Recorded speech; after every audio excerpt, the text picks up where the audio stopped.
From plumbing to punching, Conor McGregor's early days. Imagine this, a young Conor McGregor, not the famous fighter we know today, working as a plumber in Dublin, Ireland. He was just another young man with big dreams, fixing pipes by day and training by night. He had aspirations that went far beyond the plumbing trade. He had big dreams. Dreams of cheering crowds and championship belts. Every spare moment was spent thinking about his future in the ring. This was his life before the fame, before the titles, before anyone knew his name. He was just another face in the crowd. Conor's story is all about hard work, believing in himself, and never giving up. He trained relentlessly, pushing his limits every single day. He grew up in Crumlin, a working-class part of Dublin. The streets of Crumlin were his playground and his training ground. His early life was very different from the fancy life he has now. Back then, it was all about making ends meet and finding time to train. He put all his energy into sports, first playing soccer and then martial arts. His passion for fighting grew stronger with each passing day. He loved fighting right from the start, training hard, and with a fire that would make him famous.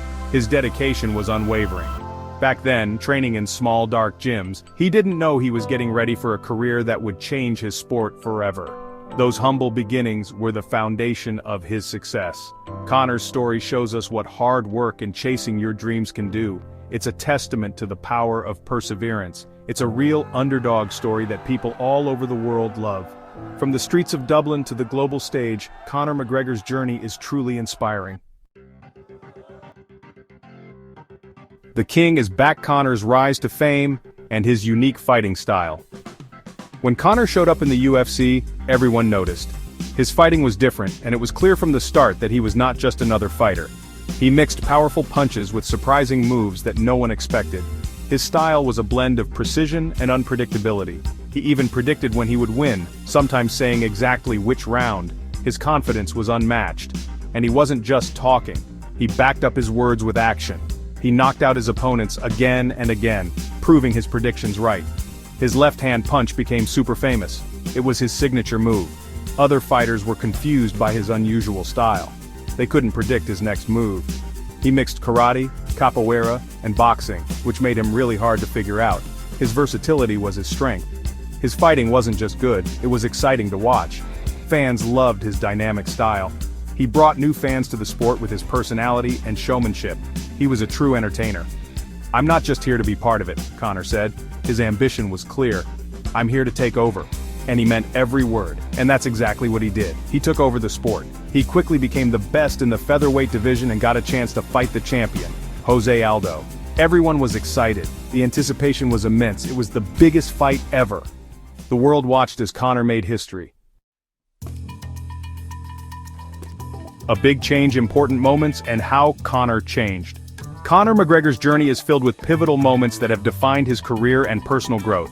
The fight with Jose Aldo was a huge moment. It was a clash that everyone in the MMA world was eagerly anticipating. Conor knocked him out in only 13 seconds. This was not just a victory, it was a statement. Everyone in the MMA world was shocked. The speed and precision of the knockout left fans and critics alike in awe. He wasn't just a good fighter anymore, he was a superstar. This win catapulted him into a new realm of fame and recognition. This win changed everything, not just his career but how people saw him. He became a symbol of confidence and determination. He called himself Mystic Mac, and he was here to stay. His predictions and bold statements became a part of his persona. As he became more famous, he wanted even more. The hunger for success drove him to set even higher goals. Conor decided he wanted to be champion in 2 different weight classes, something no one had ever done in the UFC. This was an unprecedented ambition. He moved up to the lightweight division and fought Eddie Alvarez for the title. The stakes were higher than ever. Conor won that fight too, knocking Alvarez out in the second round. He made history. This victory solidified his place in the annals of MMA. "Doubt me now?" he yelled to the crowd, his voice tired from winning. It was a moment of triumph and vindication. The world watched Conor McGregor change from a confident fighter to a world-famous star. His journey was an inspiration to many. He became bigger than just fighting. His influence extended beyond the octagon, making him a global icon. He was everywhere, a guy people loved or hated, but everyone was talking about him. Conor McGregor had become a household name, a figure who transcended the sport. The ups and downs of Fame. Conor's new life. Conor's quick rise to fame made him rich and famous. He loved the fancy life, showing off his expensive cars, watches, and everything he bought. He even started his own whiskey company, Proper 12, showing he was a good businessman too. But being famous wasn't always easy. Conor got into some trouble with the law, and bad things started happening that made some people not like him. He seemed to lose his focus. The hard work that made him a champion seemed to disappear with all the distractions of being famous. "I've made mistakes," Conor said, "but I learned from them." Everyone wanted to know one thing: could he become the champion again? The world watched and waited to see if the famous Conor McGregor would come back.